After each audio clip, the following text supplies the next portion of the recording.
ওনার নামে বিভিন্ন থানায় থানায় এখন যাওয়ার দরকার নেই, নতুন বিএনএস এর নিয়ম অনুযায়ী মেল করে এফআইআর করবে।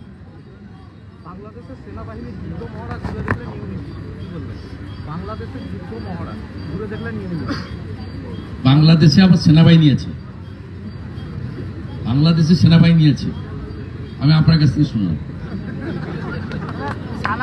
সালাম ধর্মে হিংসা নেই, স্বামীজি প্রকৃত সনাতন হিন্দু রক্ষা করেছিলেন। সালাম ধর্মে হিংসা নেই, স্বামীজি প্রকৃত সনাতন হিন্দু ধর্ম রক্ষা করেছিলেন। বাংলা ভাষা ভেঙে দেওয়ার চেষ্টা করছেন 29 কোটি। কে বলছে এই কথাগুলো? আমি বললাম তো, উনি যেগুলো বলছেন অনধিকার চর্চা করছেন, হিন্দু ধর্মকে অপমান করছেন। উনি স্বামী বিবেকানন্দের বক্তব্যের অপব্যাখ্যা করছেন। স্বামী বিবেকানন্দ অনেকবারই বলেছেন, গর্ব করে বলো আমি হিন্দু।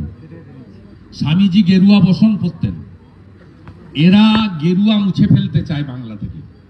মমতা ব্যানার্জি সরাসরি দাঁড়িয়ে দাঁড়িয়ে গেরুয়াকে আক্রমণ করেন। ভারত সরকার সমস্ত স্বাস্থ্য কেন্দ্রকে মেটাল কালার করতে বলেছিল বলে মমতা ব্যানার্জি একটা হসপিটালকেও মেটাল কালার করেন। উনি কি স্বামী বিবেকানন্দ সম্পর্কে জানেন? উনি অপব্যাখ্যা করছেন, উনার ঔদ্ধত্যের পরিচয় দিচ্ছেন। যেহেতু এখানে মুসলিম লীগ 2 সরকার চলছে, এই কথাগুলো উনি বলতে পারছেন। এটা যদি রাজস্থানে বা উত্তরপ্রদেশে বলতেন, ওকে এতক্ষণে শ্রীঘরে টেনে তুলে নিয়ে যেত। আমরা ব্যবস্থা নিচ্ছি, জানি।